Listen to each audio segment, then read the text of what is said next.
Yeah, everyone. This is Thermite, and this is Tower of God. I don't know how long this is going to be. Check the title. So I want to just get this out of the way. I know very little about Tower of God. I know kind of the premise, sort of, in that there is a tower at the top. There is something important. Each floor is, I believe, like a different, like not world, but maybe like kingdom, something like that. Like it's not just like a floor in the traditional sense of being like kind of big. It's like super big, and there's some sort of magic like system to the series because I've never like looked for Tower of God stuff, but I've seen like various people talk about it here and there, like just brief comments. Never really read into them, but I recall people talking about some sort of like superpower system, sort of. So I imagine that's got to be there. Anyways, I'm reading this on Webtoon, so if there are any problems with the official release, let me know.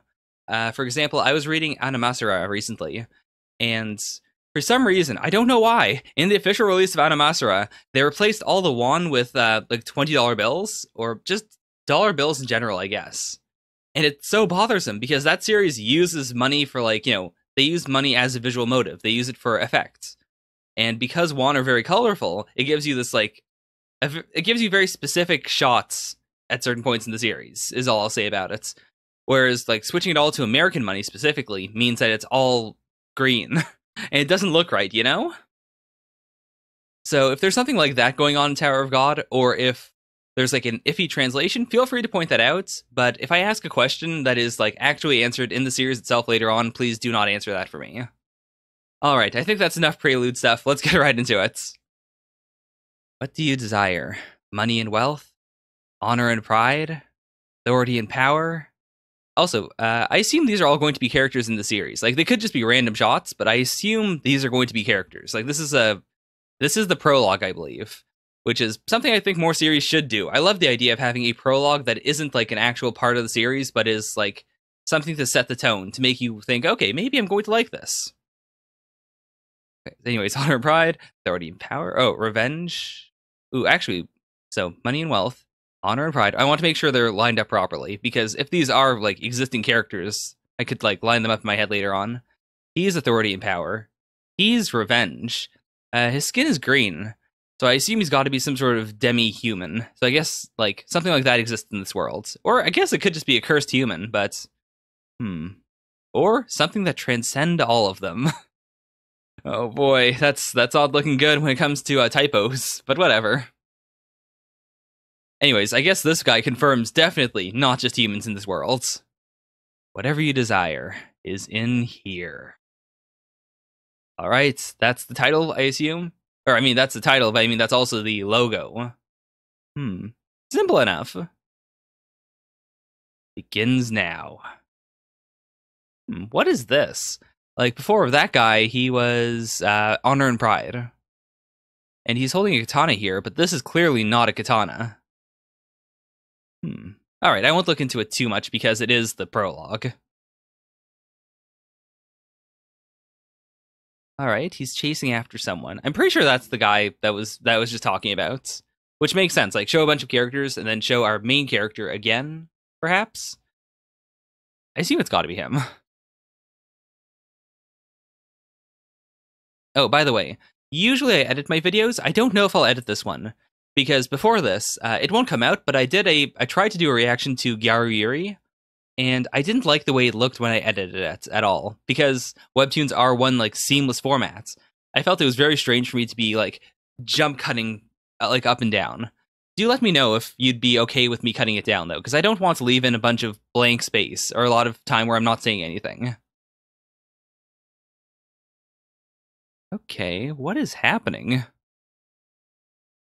Okay, so I assume his name is Bam. Yeah, because it's coming from her.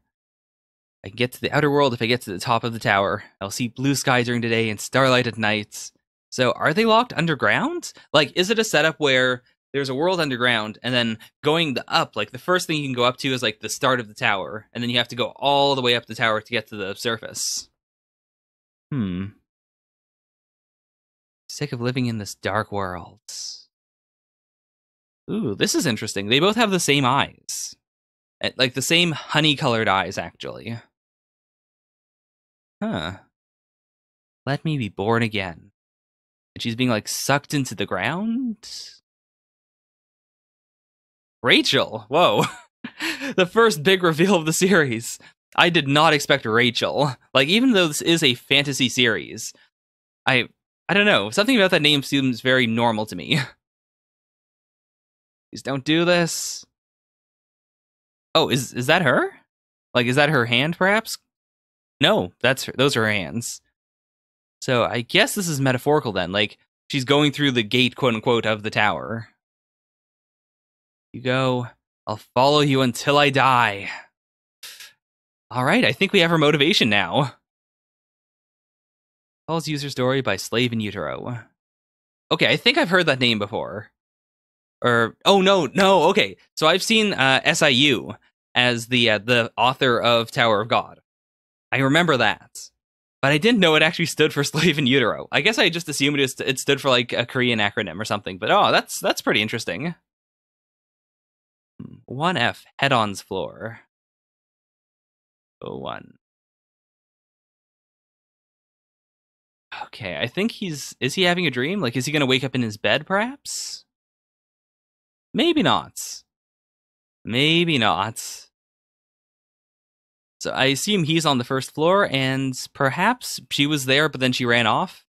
Like, she decided to keep on going and just kind of left him there to potentially go back.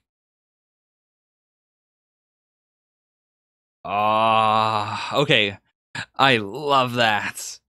Like, it's so very simple, and it doesn't work quite as well on a computer as opposed to like on a smartphone. But I love it when webtoons do this kind of thing, where it knows about how much space you'll have in order to look at one shot. So it forces you to fade into one shot. You get to see all of it, and then you still see it as you're transitioning into the next shots. It's that's so beautiful.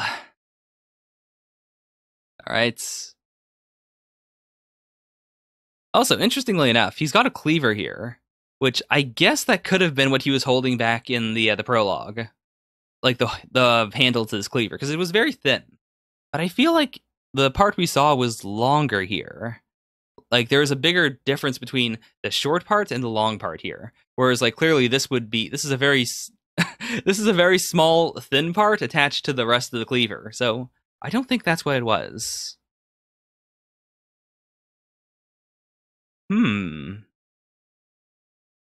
Okay. Yeah, that's certainly not a human. Like Eyeless Bunny. My name is Head-On. Okay, I'm the guardian of the first floor of the tower. Okay, that's a very strange name. Like, it's a very distinctive name, I should say. The 25th BAM. It's the day I was born. So, if I were to try and come up with a significant day that is also the 25th, my first idea is Christmas. But I mean, this is, I assume, a completely, like, fantasy world. In which case, it could have some other meaning here, apart from just being the day he was born, obviously. Well, then I will call you Bam, boy. Now that sounds tasty. Okay, so yeah, calling him Bam should be okay for the series.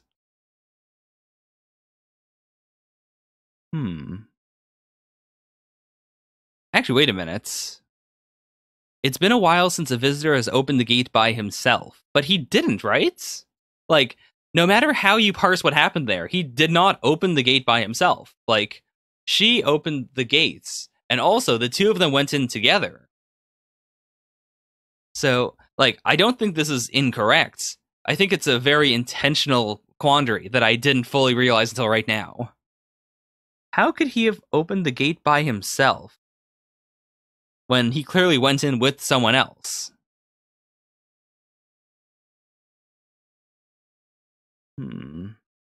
All answers are up there. That's all I can tell you.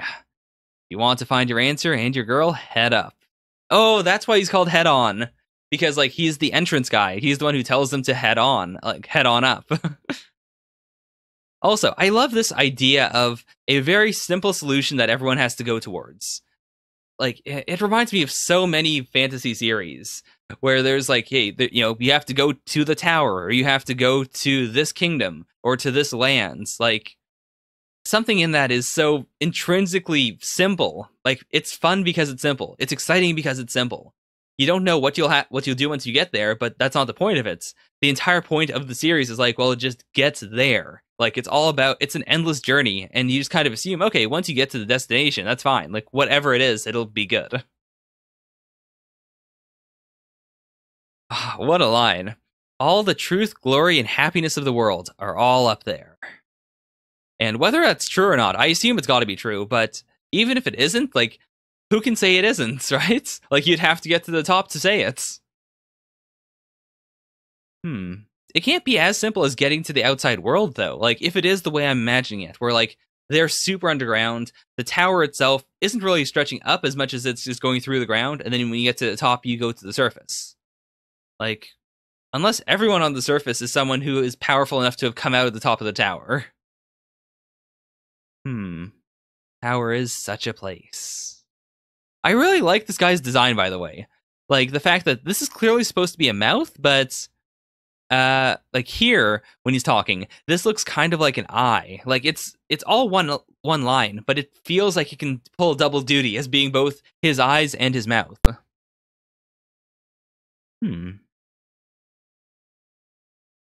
I mean, it seems like he's just the entrance guy, but I hope his design shows up later on in the series, because it feels very iconic.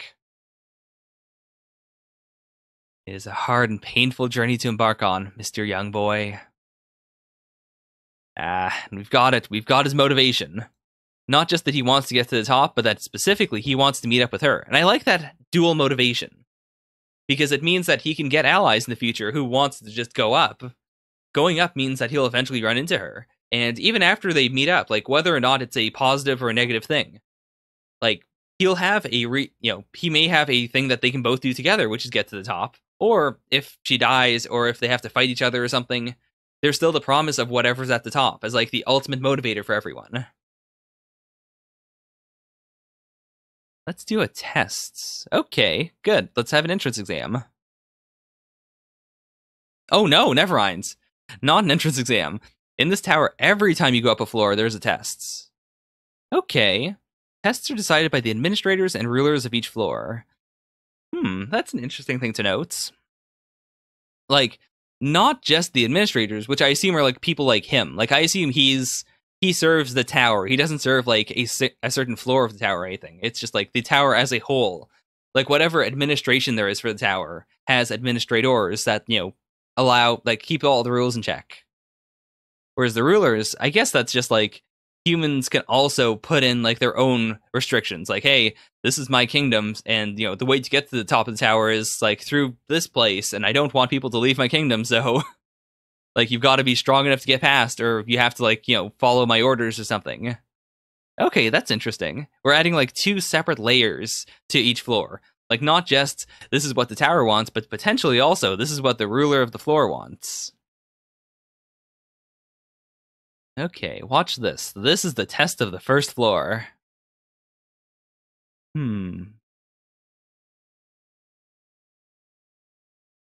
Okay, it's a bull, I think. Yeah, it looks like a bull. I can't really tell what else is going on here. Like, it looks like there's a third blade coming out of its eye, sort of? The ball. Okay, the ball is a simple test. The ball is that round man-sized sphere. Wait, is there one? It kept on focusing on his eye, but... Okay, maybe they didn't show it yet. The test rules are simple. Mr. Bamboy needs to go inside the bars. Okay. He's a white armored eel. Okay. So if I look at this with the knowledge that it's an eel, I think I can kind of get it. I was really confused about this and then, like, all of this, because looking at the horns, I figured, okay, it's a bull. And so that's, like, the front legs, perhaps, and then over here is maybe the back legs, but I couldn't tell what all of this, like, red stuff was. But okay, if it's an eel, then this is the upper body, and then it kind of stretches over here, and then this is all of the lower tail, and then this is more of the tail, and then that's the end. Okay, I get it. Are you afraid? Afraid of him? If you're afraid of that fish, how can you pass the test? How can you go on? Because it's the first floor, I have to assume this isn't a, like, I can't imagine he has to kill the eel or anything. I think it's more or less just a, like, the eel is very friendly. And so you just have to work up the courage to go in at all, and then you'll be able to pass, perhaps. It doesn't seem like he's trying to tell him to leave. It's the opposite. Like he's egging Bam on. Like, hey, you've got to do it, right? Maybe she's already been eaten by eel. Although, assuming that they both did the same thing, like they both entered, but just she woke up first, then she had to have gotten through here too. And it didn't seem like she had any powers. But then again, we saw so very little of her. So, taking the test is suicidal. The Shinsu, I assume that's got to be like a body of water then. Like, yeah, like I assume that's just like maybe a river on this floor, perhaps. Rather than committing suicide, I think you should forget all this and move on with your life. Oh, nope. He's doing it. Also, he does have an actual eye in there. Okay, so that explains that. Or not? Whoa. This is a really cool, like, 3 panels. Let's try to frame it a bit better. Where you see the eye, close up to show you, yep, it's an eye, all right. And then the eye is immediately replaced with teeth. Oh, that's such a cool character design. I love it. All right, he's going in. Welcome to the tower, Mr. Bamboy. Can I just use an arrow to move over? I don't think so.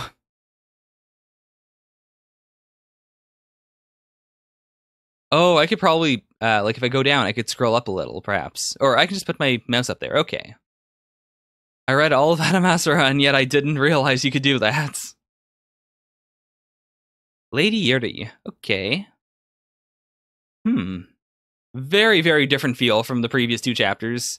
He's wearing almost like German military outfits. An irregular has stepped into the base tower. He has opened the gate himself. And again, they keep saying he has opened the gate himself when it's clear he didn't, right? It was his friend, or she was being sucked down. And then I guess we saw the gate opening and then closing, though. So I don't think he did it, right? Like, The terminology is so specific, though, that I can't argue against it. It's just, there's clearly something I'm either missing, or it's intentional, like, there's an intentional problem here that is then going to be filled with a little more information. I find it very tricky for a series to do something like this, to put in a bunch of terminology early on where you're not supposed to understand it, but the characters understand it, and then over time you like figure out what it all means. If you do too much of it very quickly, it gets very off-putting. It feels really weird, like, oh no, what's all this information? But so far, it's been very simple, and without directly stating anything to the to the reader, I feel like it's done a pretty good job. I'm following everything so far. What a big event.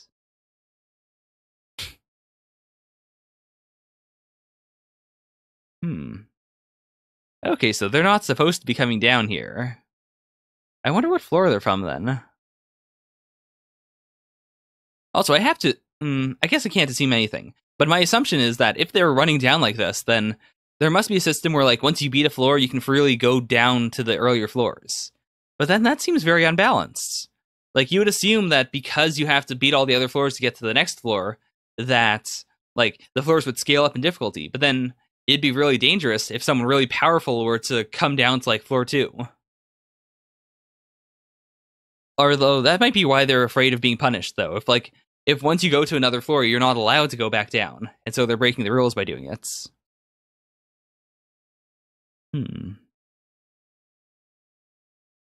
I thought he would be a monster like Eric. Is this a Kamen Rider reference? Like, metamorphosis out of nowhere. He doesn't look like a cross-species hybrid. I mean, to be fair, I thought that was a joke, but it could be real.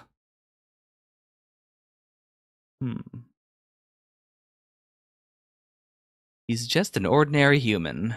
That's good. Aren't irregulars all like Urk with tree trunks for legs and stuff?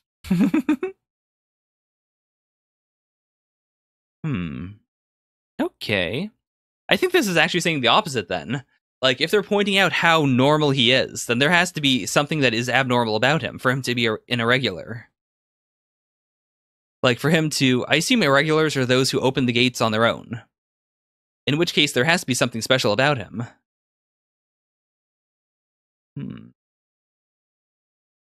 Oh, okay.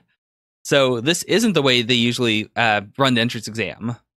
Something that strong is usually used on tests above the 20th floor. Ah. Especially because he is administration. I have to imagine because of the term irregular, it must be something like, there are regulars then. Oh, maybe that's why they keep saying that he opened the gates alone. Like, huh. Also, I forgot her name already because it was so normal.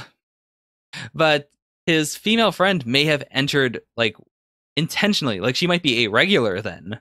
She might be someone who, went in the correct way, whereas he brute forced his way in.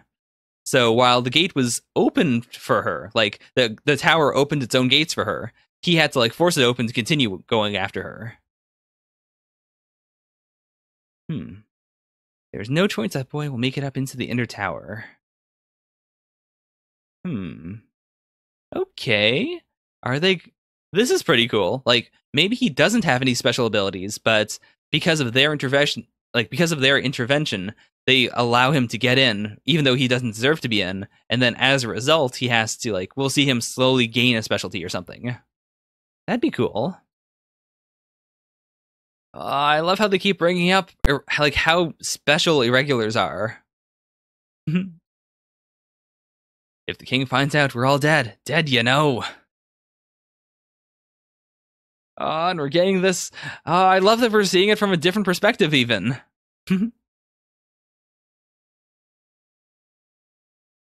Right. All right. Yuri's going in, I guess. A giant's foot? Boom. Or rather, pang. Oh, that's really cool. Like, it shows how incredibly coordinated she is to be able to do that. Plus, it seems like she's not too scared of head-on killing her. Like, just immediately, at the very least. Even though she's breaking the rules. 1F head-on's floor, number 2. I wonder if we'll keep renaming them then. Or, I can't imagine so. Like, this is episode 2. This is probably going to continue on with the episode titles then. But I guess before each episode number, we will get, like, the floor that they're on. Which would be cool. Do you understand what I'm saying? Pockets. Yeah, it seems like Head-On doesn't want him to succeed, like, genuinely. I thought he was kind of, like, faking it before. I thought he was, you know, using reverse psychology, but I think he genuinely does not want... God damn it, I forgot his name already. Wonderful, we're off to a great start.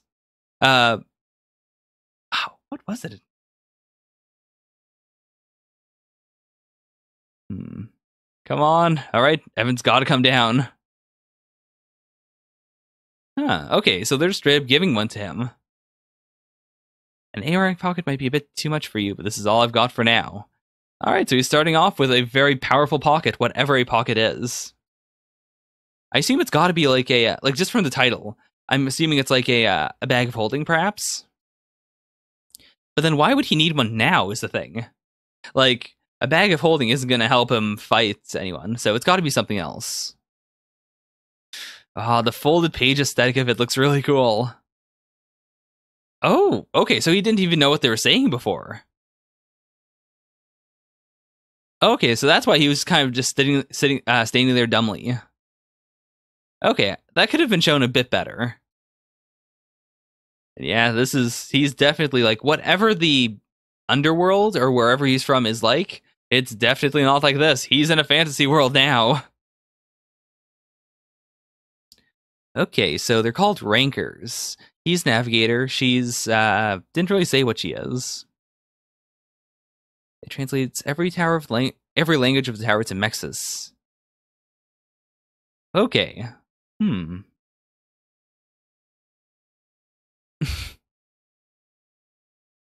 Princess.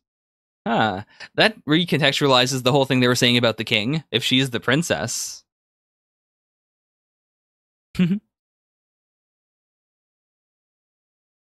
And that's his justification then. Like, whether or not he has a special ability or not. He's able to say, well, they're all real strong, so I gave him a really strong entrance exam. The name for those who open the gate and enter the tower on their own. Irregulars aren't chosen to enter the tower. Okay, so new idea. Before Rachel, her name was Rachel, that was it. Before Rachel was allowed to go in, we didn't see this, but she got an invitation or something. Like, she is a regular. And so she had the choice to go in. And Bam followed her because he was like, no, don't go. But she was dead set on it. Okay, that makes sense. Because they have extraordinary strength, they are feared by others. And so, regardless of whether he has a special power or not, that automatically makes him a dangerous target. That's automatically going to attract other rankers to try and fight him.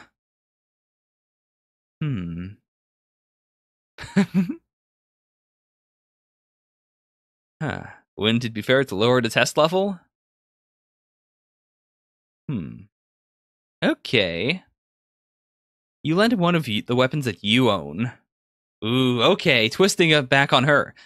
He's not saying that, okay, well, because you're whining, I'll fix things. Rather, if you want it, then you have to, make a gamble. All right. By the way, don't you have the Black March bestowed by the king? Oh, I see. Oh my gosh. Okay. So, right off the bat, what was his name? Was it Bam? I think it was Bam. But okay, let's say it's Bam. I'm pretty sure, yeah, it was the 25th Bam. Oh man. So right off the bat, he's getting both an A rank pocket and I assume this super rare, incredibly powerful weapon. Because, well, if he dies, I assume she loses it then. You say it's too much for him, he'll have to take the test with his bare hands. Alright. Alright. Going all in. Okay, yes. Want to go up the tower or give up?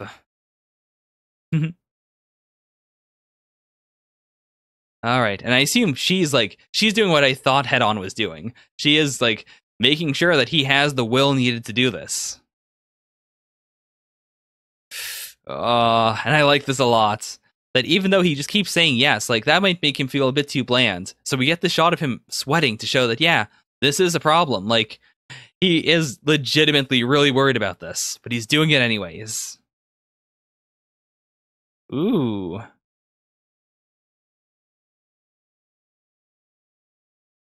This is the Black March. Okay, so this is what we saw before. I distinctly remember how, thick the handle was and then how thin the rest of it was. I don't quite know what this is, but it does have a very distinctive design. You'll be killed if the king finds out. Okay, so maybe it's a royal treasure or something? But for what floor? Didn't you want to go up no matter what? Then take this.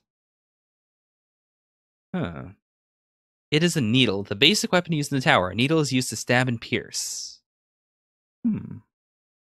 Ah, man. I love getting lore early on. I dislike it when there's a lot of very specific terminology, but I like it when it's lore, when there are character names brought up. Or if, just general information comes up. Because even if you don't fully remember it at the moment, later on in the series, it becomes very relevant. And then on rereads of the series, it doesn't feel like the series is just starting out. It feels like, oh man, yes, I understand all of this perfectly. Even a good weapon is dependent on its wielder for success. So, alright. Bam cannot fail now. Why are you helping that boy by giving him the Black March? Already bringing up the potential relationship here.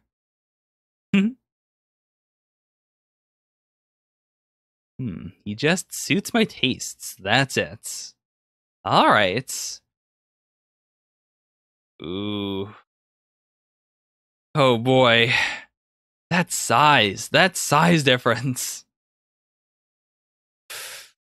God damn, what a way to end it. All right, one more. I'm starting to get a hang of how long each of these are, so I'll read one more and then I'll give my thoughts. Like, even if it's in the middle of the fights, I do want to end it quickly before I like get interrupted or I have to do something else, but man, this is already off to a fantastic start. I am very intrigued. She was my star. She taught me how to speak, told me about the outer world, taught me the warmth of humans, and gave me a reason to live. Hmm.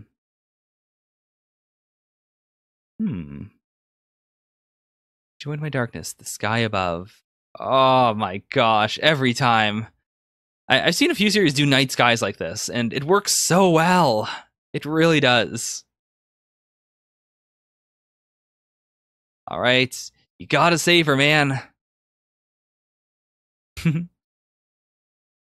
me, there's something worse than death. All right.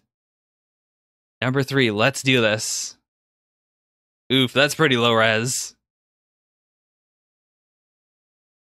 This is really strange, actually. Like, it is clearly low res. But, that's very strange.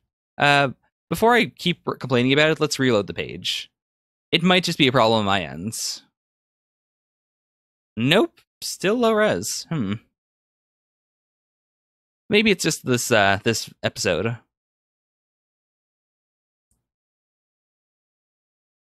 There is one way you can win, the only way.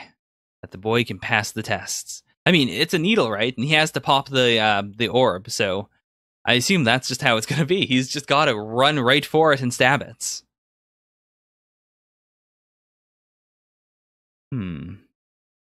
Right, but that is impossible. In that high concentration of Shinsu, the eel is extremely fast. Oh yeah, I forgot about that. That the eel is in the Shinsu. And before, I guess I kind of just imagined it to be water. Like, before I imagined it was kind of like just a body of water in the tower. But it seems like he's in it too, but he's not like drowning or he's not wet. If he wants to win, he shouldn't try to escape. The only way to pass the test is to fight the eel instead. He can't fight the eel face to face. So... Oh. Okay, stab it from within then. Also, because the outside is black, I can't tell if this is actually what he's doing or if it's just an explanation. I assume it's just an explanation. If he can do that, he can pass the test and go on to the next level. But I can't show this path to the boy. Okay. So I assume that means just that you have to be a ranker, or else a navigator can't tell you like how to get to the next floor or whatnot. Which makes sense.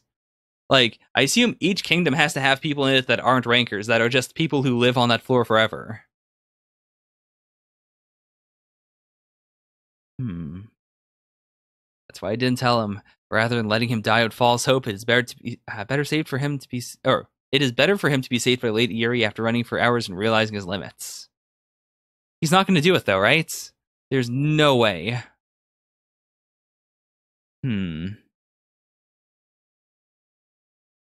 Oh, is he doing it?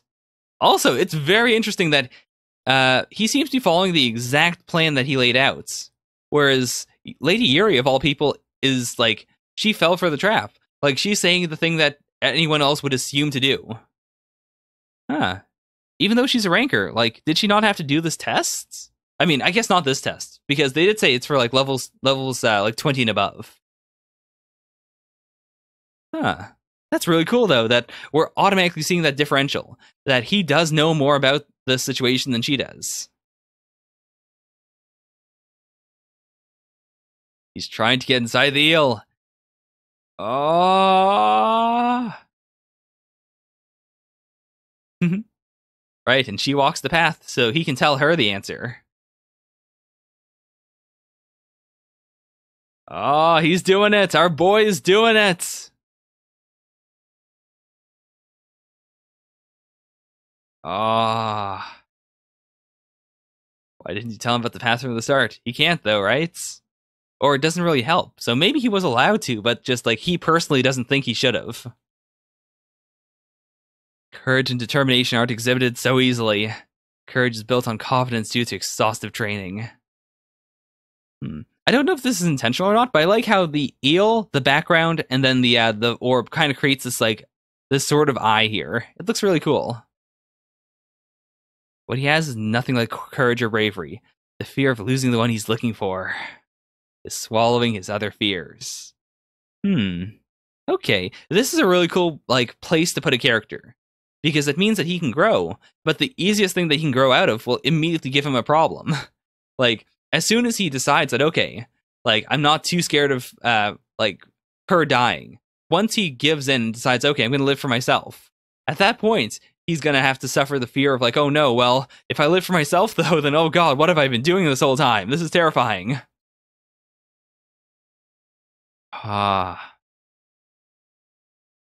Nothing happens. But he stabbed it, right? A ball that doesn't pop for the Black March? Even I haven't seen one of those. Also implying that the ball thing happens on multiple floors, which makes sense, because needles are apparently used on all the floors. Maybe it's really well made. You cheating bastard. Alright, well, I said I was going to end it here, so I guess I'm ending it here. Oh boy, what did I think? I don't think I have a whole lot to say about this right now.